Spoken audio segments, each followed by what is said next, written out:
Alright everybody, here we go. This is going to be the final DLC for Dragon Ball Xenoverse 2. This game has been going for like, what, 10 years? They've added a lot to the game. I've not bought all of the DLC either. I really need to go ahead and finish out the DLC. Especially because they've now confirmed that we're getting to Xenoverse 3.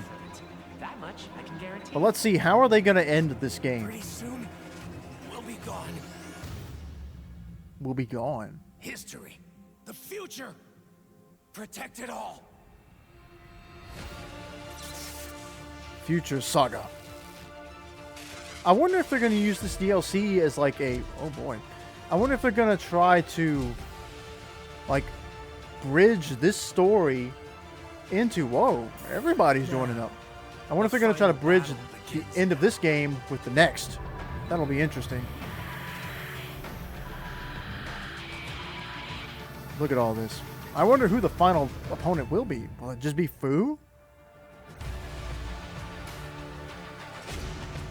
Future Saga Chapter 4. This is the final DLC. A game that came out in like 2015, 2016, I think. This game might be over 10 years old since it first launched. This power, it's different from any I've ever had.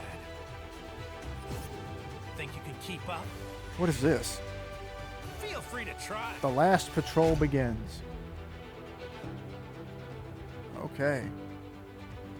There you go, coming soon. Well, that's his, that's Fu's blade there. You got all these different, you know, villain power with the dark crystals and everything. I don't see too much to reveal in this trailer as I'm looking at it. Got the Future Saga here.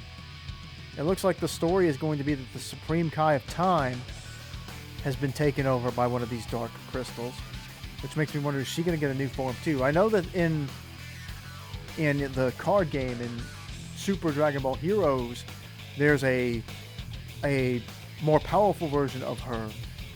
So maybe that version of her will show up here, where she's kind of the guy like the Zamasu, you know, big halo thing that he had when he first merged into, you know, merged Zamasu.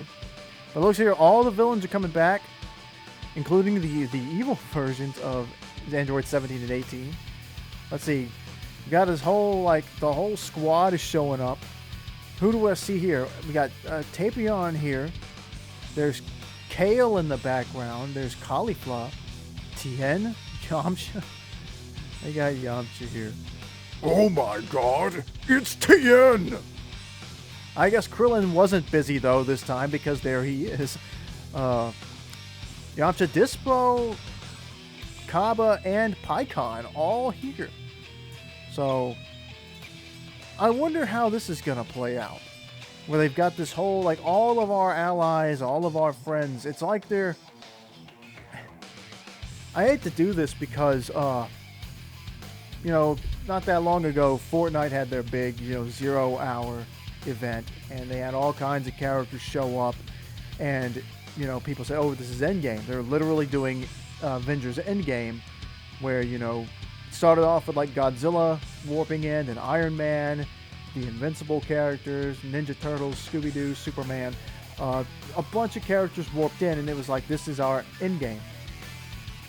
Now, this looks like the Dragon Ball version of that, where it's all of the good guys in Dragon Ball fighting off against all of,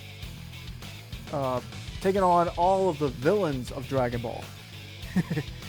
So, yeah, that's interesting.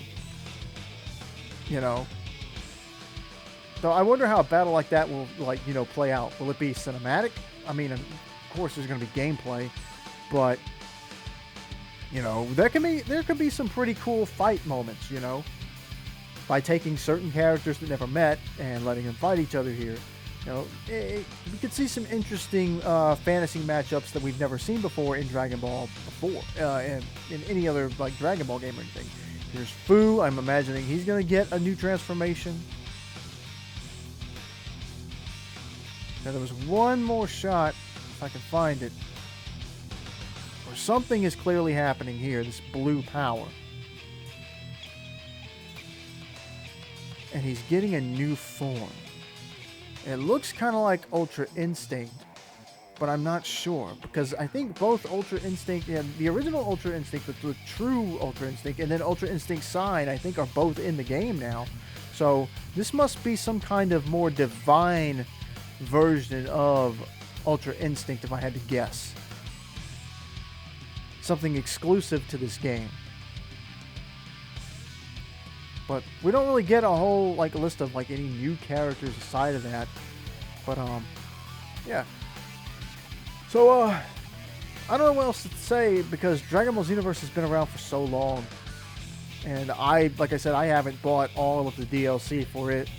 You know, so much came out, and the DLC for Xenoverse 2 is very expensive. I mean, they put the entire original story for Xenoverse into Xenoverse 2 as DLC. So, you know, I don't know, man. I want to buy all the DLC. I want to play through it all. Especially because we got Xenoverse 3 coming next year, I think. So, what do you guys think? Are you excited to see Xenoverse 2 finally end officially? I mean, it has been so long. Or are you going to be sad to see it finally wrap up? Do you want, or would you rather they just continue this game? Would you rather they, keep slow dropping random characters every now and then? I mean, I kind of feel like a decade of Xenoverse is more than enough. It's certainly longer than a lot of other games, you know. I would be more worried about, the server shutting down and them saying, like, a year after this DLC comes out, they're just going to be like, we don't support the online anymore, so you can only do the offline stuff. So anything that you can, like, get from the online servers, like some of these, like, loading screens and stuff, you may lose those if you don't buy them now. So, that's something that I'm thinking about. But, like, I don't really play Xenoverse Online, so for me, that's not an issue, but I know a lot of people love play Xenoverse Online. So, anyway, let me know in the comments what you guys think about this. Like and subscribe if you haven't already. And we got some more trailers to react to. I'm going to try to get to all of them. So I hope you'll go watch those as soon as I get those uploaded. So thanks again for watching. See you later.